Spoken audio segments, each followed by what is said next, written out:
Oke, baik, kita lanjutkan. Bang Rifai, sedikit saja sebelum saya nanti menyapa Bang Subhan yang sudah bergabung melalui sambungan Zoom, tadi merespon apa yang disampaikan. Belum berani Pak Jokowi? Sebenarnya enggak ya. Jadi kita kan ketahui bersama Pak Jokowi pernah menunjukkan ijazahnya kepada kelompok wartawan, ya. Juga sudah menunjukkan kepada pihak Polda, Bareskrim, termasuk sampai kemarin pun disita ya di Polres Surakarta, dilakukan oleh Polda.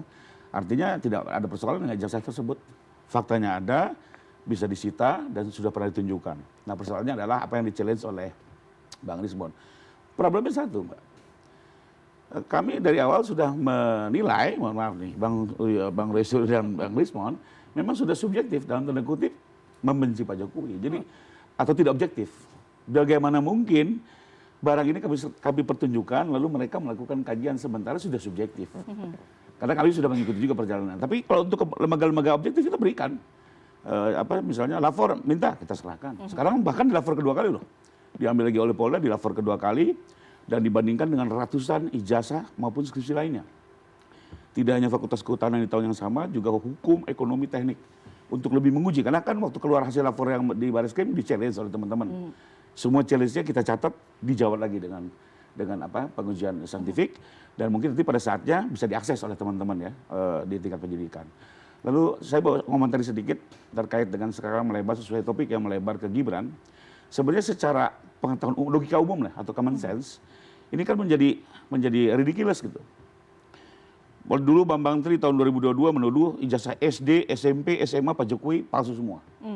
Lalu masuk kelompok TPUA dan Bang Roy bilang yang S1 palsu juga.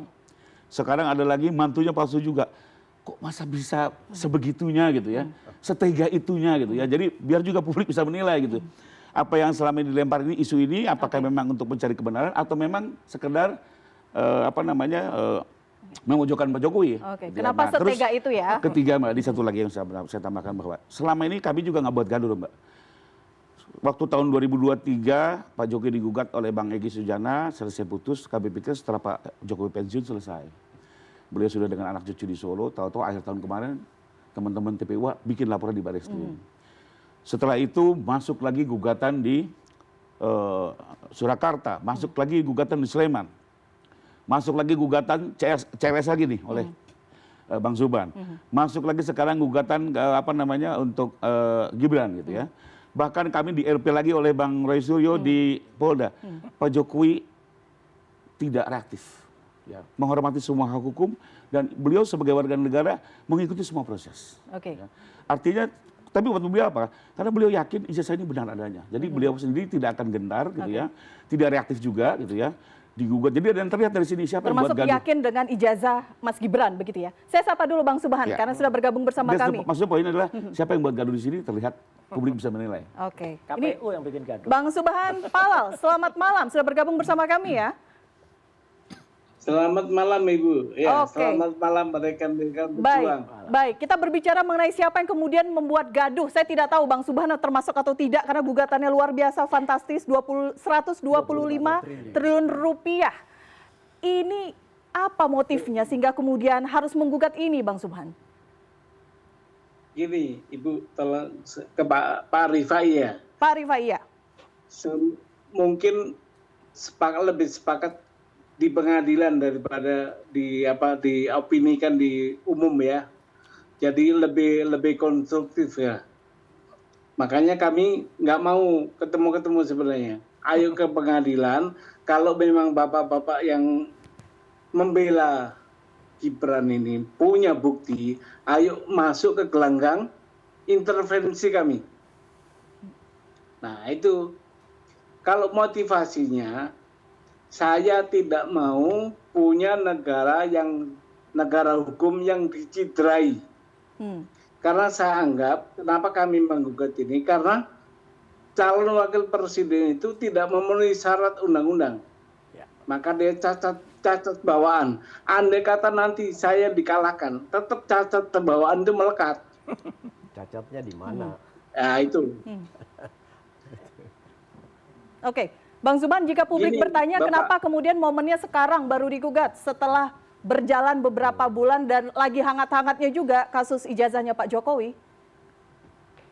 Ibu, bukan ini nggak mendadak. kami sudah melakukan gugatan TUN. Ya. Di TUN kena dismisal, Ditolak. maka kami somasi. Gibran sama KPU saya somasi untuk membatalkan itu. Gibran saya minta mundur. Nggak mundur, waktu somasi habis kami layangkan gugatan. Jadi ada proses ini. Oke, baik. Gitu. Bang Subhan masih bersama kami ya. Saya ke Mas Roy dulu karena Ya, Mas Roy katanya mau menganalisa apa yang kemudian diperdebatkan di publik saat ini mengenai ijazah wakil presiden Mas Gibran. Mungkin Ya. bisa ditampilkan juga Gini, ya. Yang pertama, saya harus menyatakan bahwa Gibran ini saya sedikit lebih mengapresiasi dari bapaknya. Gibran tuh berani, gitu ya. Tapi beraninya ngaco juga, gitu loh. Berani nunjukkan ke depan rekan-rekan wartawan dulu ketika masih jadi wali kota. Waktu itu ada di Loji Gandrung. Tunjukkan dia, ini loh ijazah S1-nya dia. Ya. Yang kemudian disampaikan itu katanya dari University of Bradford. Mungkin bisa ditampilkan di situ ada gambar ijazah dari Gibran yang tampilannya adalah dari logo Bradford. Kemudian sampingnya ada penyetaraannya. Dari situ saja ya Pak Subhan dan teman-teman ini atau rakyat Indonesia bisa menilai. Penyetaraannya aja salah. Nggak mungkin ada penyetaraan kok bisa salah ketik. Di situ ditulis penyetaraannya. Asal negara Singapura. Nama universitas, Universitas Bradford. Coba googling, tanya, University of Bradford itu adanya di mana? University of Bradford itu adanya di UK, di United Kingdom. Nah ini. Ini ya, Nih, sambil dijelaskan itu Mas jelas Roy. tuh. Jelas tuh. Asalnya dari University of Bradford, oke? Asal negara, poin nomor F itu mana? Singapura. Nggak ada University of Bradford tuh hanya di Singapura. Itu kerjasama, Salah. Mas Roy. Nah, nggak bisa. Kalau kerjasama Kenapa saya nggak saya bisa? punya penyetaraan yang kerjasama. Di situ ditulisnya adalah Management Development Institute of Singapore. Oke. Dalam kurung atau garis miring Bradford. Bang David bisa menjawab ini Salah penjelasannya? ini. Ya, saya Oke, bisa sambil jawab. kita Salah. tampilkan. Jadi gini, Ini kita tuntut nanti orang yang dokter ini Dewayanti Purwandan ini karena dia salah. Surat pernyataan yang salah. Satu lagi ya, sebentar sebelum diikat. Satu lagi yang tadi Pak Subhan ini benar. Ya, satu lagi yang surat penyetaraan yang dari Dirjen Didasmen. Baik, Ya. bisa ditampilkan? Satu lagi yang Dirjen Didasmen, satu lagi. Nah, ini juga lucu lagi. Di sini disetarakan tahun 2006. Katanya dari grade 12 UTS. UTS itu University Technology of Sydney. Dalam CV-nya Gibran yang ada di KPU, ini resmi loh ya, ini keluaran dari KPU. Disebutkan Gibran tuh 3 tahun di UTS. Bohong. Gibran tuh hanya 6 bulan di UTS. 6 bulan tuh dia hanya mengikuti matrikulasi. Oke. Matrikulasi itu pathway. Saya tahu persis, pathway itu adalah apa? Hanya kursus. Itu 6 bulan. Ini lucu banget. Dirjen Didasmen bisa-bisanya mengeluarkan penyetaraan grade 12. SMA. Jadi sebuah universitas disetarakan dengan SMK. Ini dagelan Sri Mulat ini. Ya, nggak lucu banget ini. Dan 2019 surat penyetaraannya ketika itu di UTS itu tahun 2006. Padahal dalam CV-nya Gibran yang ditaruh di KPU, katanya ini tahunnya adalah lulusnya 2007. Oke. Mana bisa orang lulus 2007 Sambil sudah keluar kita tampilkan, 2006-nya. Mas Roy, Jadi, karena kita juga mengutip ini dari website kok- KPU bagaimana riwayat Coba, pendidikan riwayatnya Gibran, tampilkan dari Mas di website Gibran. KPU. Kita Ada akan nggak? tampilkan ya. Ini 2006 Saya ya akan tadi. bacakan Catat. SD, SMP. Nah, Orchid Park Nah, Secondary tuh. School Singapura 2002. Tahun akhir sampai berapa 2004. tuh? 2007. UTS Insert Sydney 2004 sampai 2007. Iya. MDIS Singapore Tadi 2007 penyetaraannya tahun berapa? sampai 2010. 2006. Oke, ada yang tidak klop di sana. Sudah Berarti, jelas Mas, salah cetak. Ini artinya SMA di universitas. Iya, SMA-nya di universitas. Oke. UTS itu kan University Technology Iya, Sydney ya. ini kok bisa SMA? Berarti tuh? SMA-nya di universitas. Oke, baik. Kita kasih kesempatan. Ini Bang ya, David, jadi gini, ada informasi menengah lain sekolah karena menengah atas di Di universitas. pertama, gini, Baik, jadi baik. saya sekaligus juga memberikan penjelasan supaya komprehensif, termasuk terkait dengan gugatan Pak Subhan ya. Ini dulu dah jawab dah. Iya, ini terkait dengan ini juga. Ini Jadi udah kan jelas kalau kalah. penjelasan Pak Subhan dasar tuntutannya itu pada Undang-Undang Pemilu ya, Undang Ya. Pemilu nomor 7 tahun 2017 pasal 169. Dari sekian banyak persyaratan untuk menjadi capres cawapres itu yang digugat itu di poin R, yaitu minimal pendidikan SMA atau madrasah atau sederajat dan bla bla bla bla.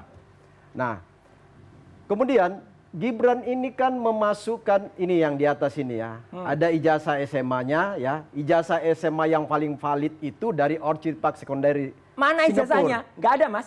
Kok nggak ada? Berani Diam dulu bersumpah Mas nggak? Roy ya. Udah, Berani tadi bersumpah tadi nggak Mas ijazahnya ngomong, ada? kami diam. Nggak Dengar apa-apa. dulu. Saya tanya, berani sumpah ya? Jangan-jangan kayak Sylvester. Lalu Berani kemudian bersumpah ngilang. kabur memasukkan malah. ijazah S1 MD Singapura itu kerjasama dengan UK.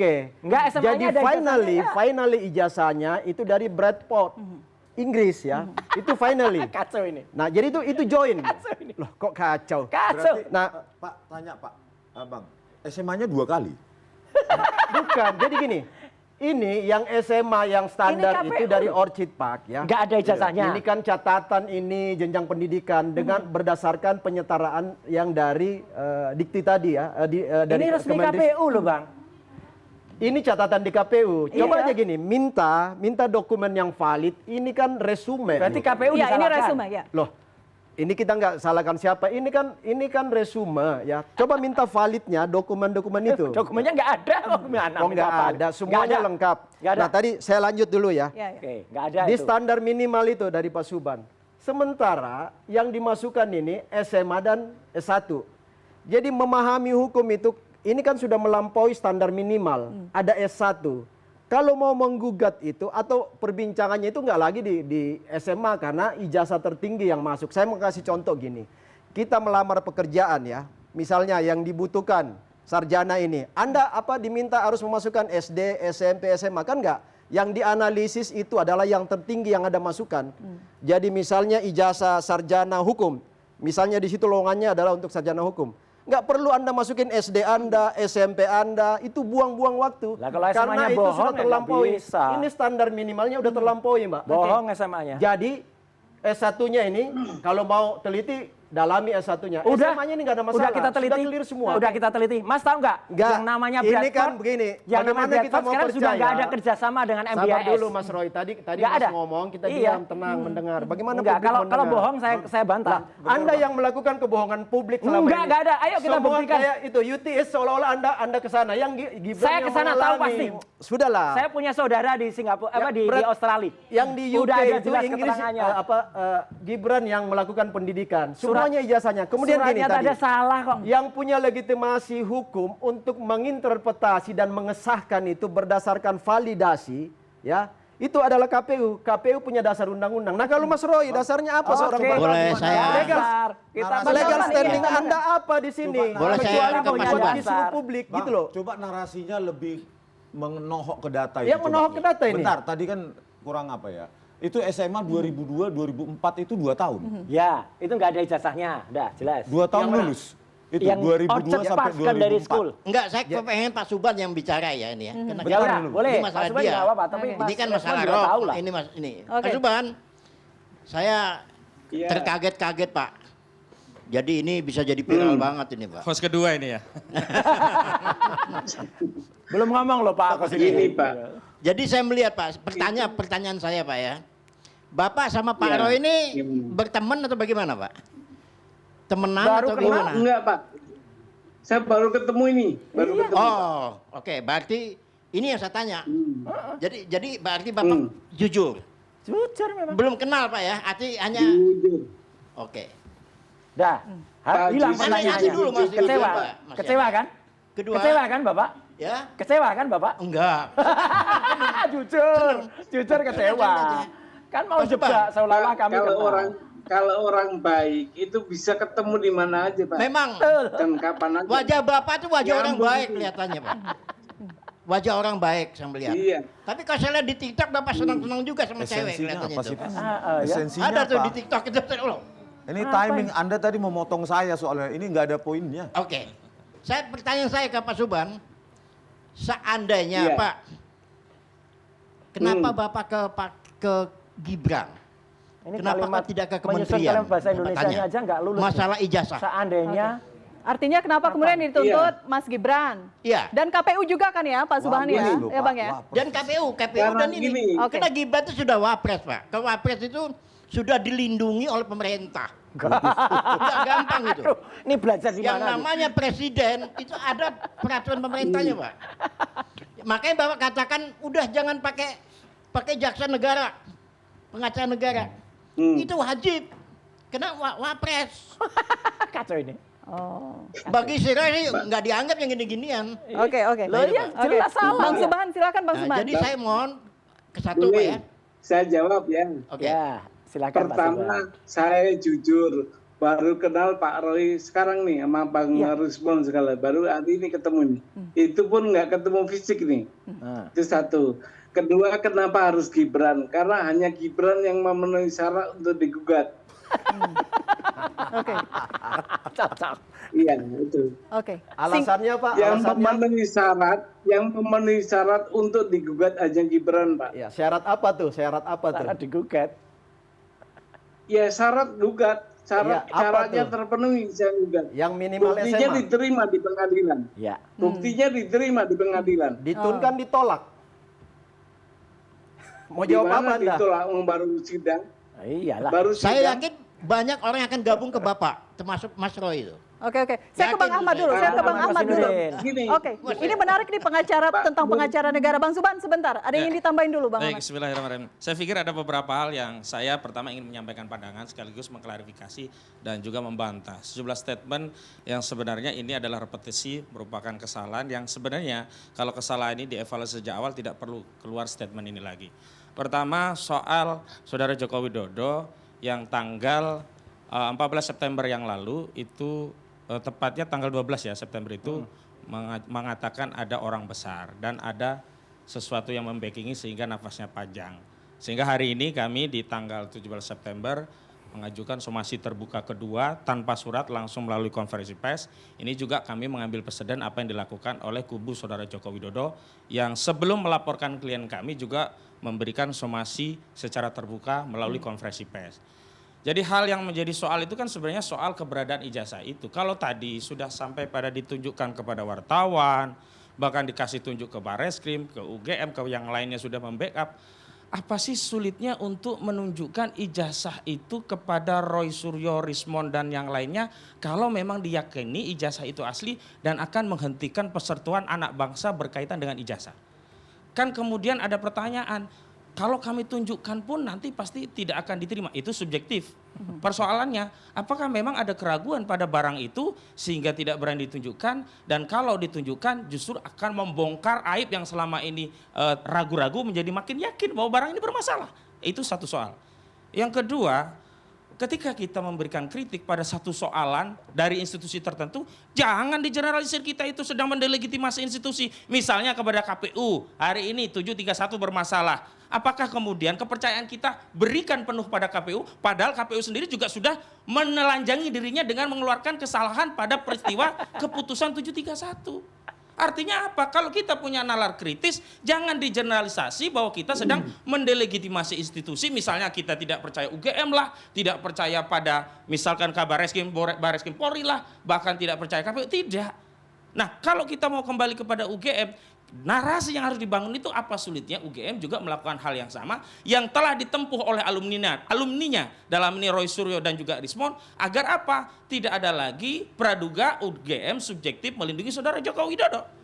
Pertanyaan selanjutnya, apakah kemudian UGM bisa melakukan itu? Ataukah apakah KPU bisa melakukan itu? Ataukah apakah Bareskrim melakukan itu? Banyak fakta yang terjadi, misalkan di Bareskrim, kenapa publik tidak percaya? Ada kasus Joshua Huta Barat. Apakah kemudian ketika kita mempercayai 100%, kita meyakini tidak ada kasus Joshua Huta Barat yang lain? Yang selanjutnya saya sebenarnya ingin mendidik kita semuanya untuk berpikir ke depan agar persoalan ini selesai. Bukan mencari legitimasi bahwa kita pada posisi yang benar. Nah, di posisi itulah kami kemudian meminta kepada kubu Saudara Joko Widodo untuk gentleman. Nah, kalau kita perhatikan lagi misalnya sekarang melebar kepada Gibran, jangan juga menuduh ini ada orang besar. Saya walaupun tidak satu kubu dengan Pak Palal ya Pak, kita baru kali ini ya Pak ketemu, nggak ada kaitannya. Nanti dinarasikan ini satu kubu, satu apa. Tidak, tapi saya ingin subjektif. Pertama, apakah ada norma yang dijadikan dasar legitimasi untuk melakukan gugatan PMH? 1365 itu berkaitan dengan kerugian yang kemudian bisa menuntut ganti rugi. Ada legitimasinya. Terkait tindakan Saudara Gibran, ada nggak legitimasinya sehingga itu masuk kategori perbuatan melawan hukum? Kita kaitkan dengan Undang-Undang Nomor 7 tahun 2017, khususnya pasal 169, kalau tadi disebutkan huruf R, ada sejumlah syarat yang lainnya. Nah, kalau itu tidak terpenuhi, apakah itu merupakan perbuatan melawan hukum? Oh iya. Selanjutnya kalau kita bicara, kalau ini dilanggar, sebenarnya apa sih konsekuensinya? Nah, kalau kita mau jujur, Pak Suhan Palal, Rismon, kita semua ini sebenarnya nggak capek-capek asal wakil rakyat kita bekerja. Kenapa? Karena kalau terkait seorang presiden atau wakil presiden, pertanggungjawaban yang pertama itu bukan terkait pertanggungjawaban hukum perdata, tetapi pertanggungjawaban politik secara ketatanegaraan. Apa itu?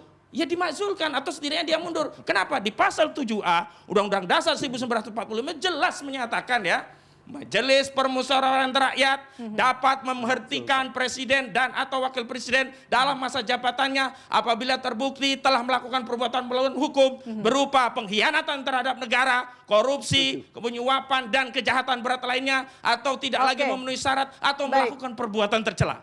Sekarang kita konstruksikan apakah tindakan yang dimaksud itu terkategori dalam syarat-syarat alternatif yang ada dalam konstitusi. Ternyata saya simpulkan wajar Pak Subhan ini menggugat. Kenapa? Orang yang tidak jelas syaratnya termasuk ijazah SMA-nya atau Saudara Jokowi dulu yang pernah digugat saat dia menjadi presiden ijazahnya juga palsu, itu jelas tidak memenuhi syarat. Yang kedua, orang dengan ijazah palsu atau ijazah yang tidak jelas kemudian dipublikasi seolah-olah ijazahnya jelas, itu adalah perbuatan yang membohongi publik. Ini juga perbuatan tercela. Artinya apa? Ada dua hal yang dilanggar. Pertama, tidak memenuhi syarat karena limitatif diatur di pasal 169 Undang-Undang 7 nomor 2017.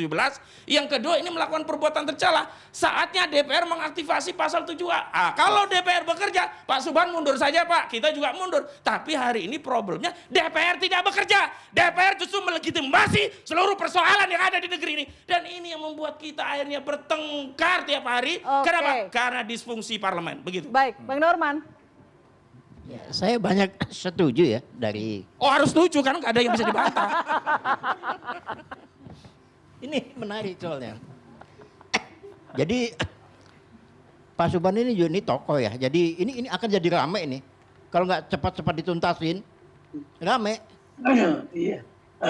Kenapa? Karena nanti ditunggangin. Sebentar lagi Pak Subhan akan ditunggangin.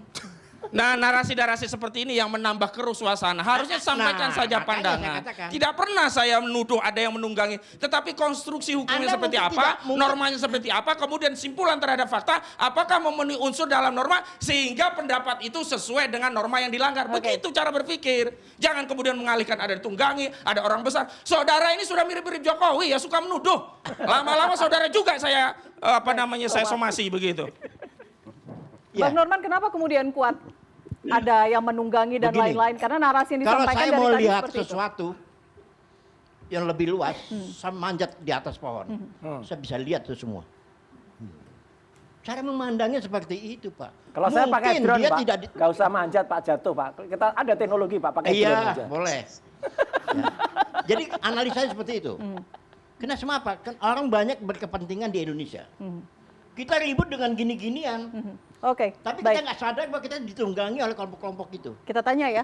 Sebagai penutup, Bang Subhan, ada dugaan ada yang menunggangi. Ya, kalau tunggang menunggang itu kita nggak komentar lah gimana nanti ya.